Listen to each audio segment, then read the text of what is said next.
लिखें सभी। महोदय,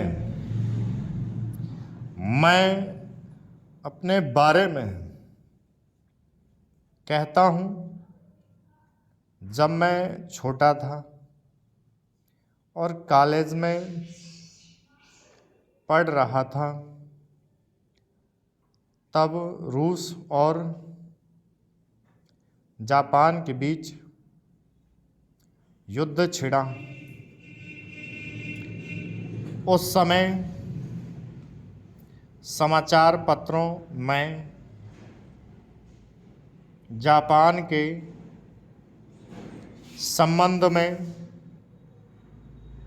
बहुत सी बातें छपा करती थीं। उनमें एक बात यह भी थी कि जापान में शमुरिया जाति के लोगों ने अपने सब अधिकार वहाँ के राजा को दे दिए थे। उसके बाद जापान बड़ी उन्नति कर सका। हम लोग यह पढ़कर आश्चर्य और सराहना करते थे। उससे बढ़कर हमारे यहाँ के लोगों ने स्वराज्य स्थापित होने के बाद एक दो वर्ष में एक उदाहरण उपस्थित करके दिखाया।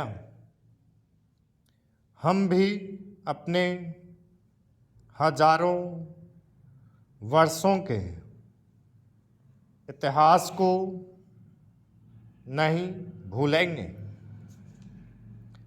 जो रियासतें अलग अलग स्थापित हो गई थीं और एक प्रकार से भारत कई टुकड़ों में बटा हुआ था। वे सब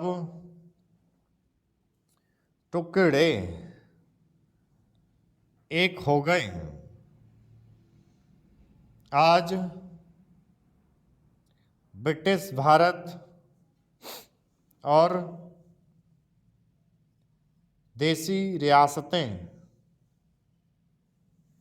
मिलकर एक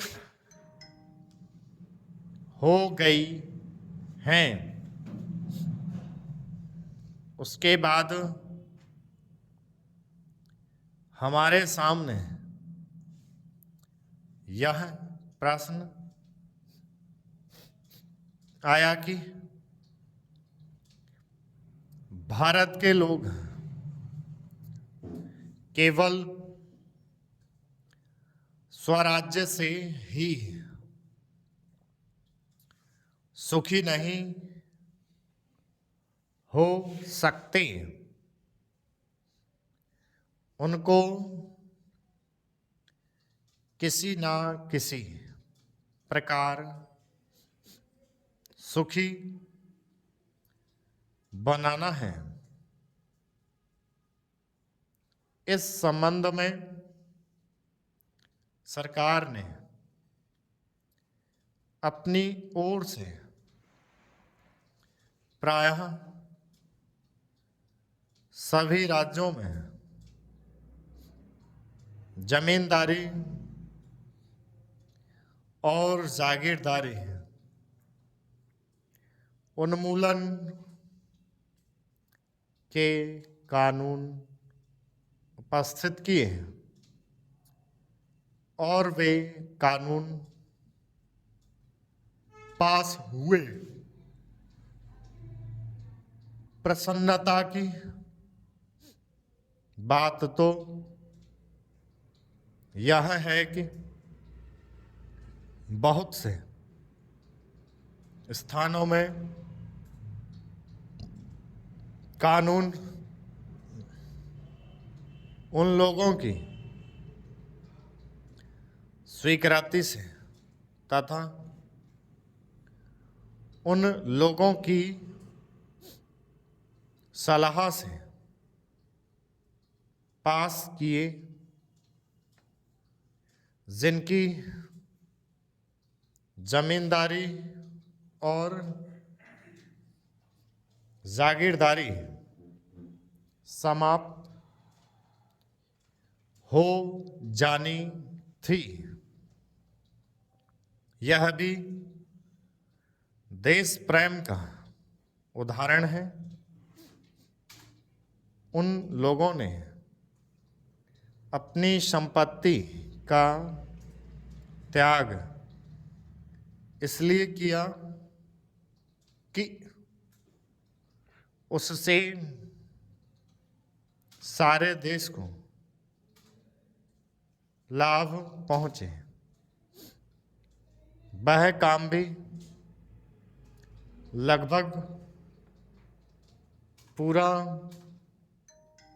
हो गया और पूरा होता जा रहा है। हमारे सामने मार्ग प्रशस्त है और अब हमें इस पर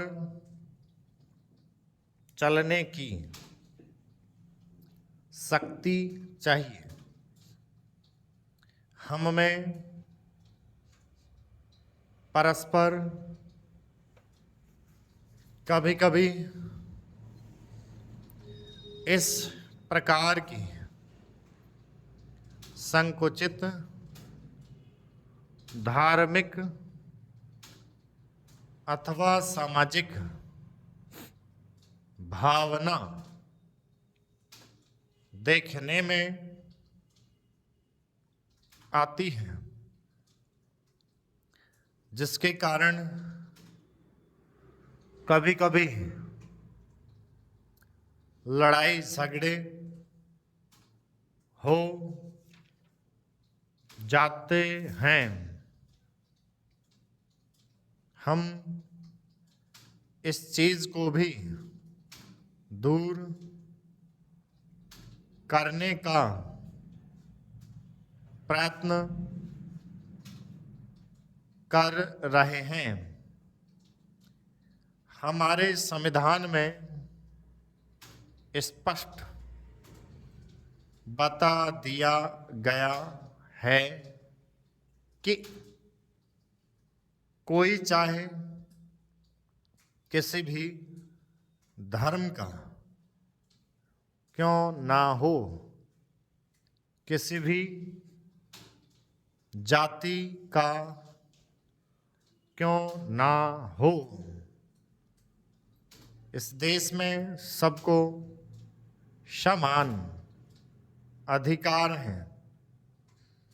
गरीब से गरीब आदमी को भी वही एक वोट देने का अधिकार है जो कि राजा साहब को है या मुझे।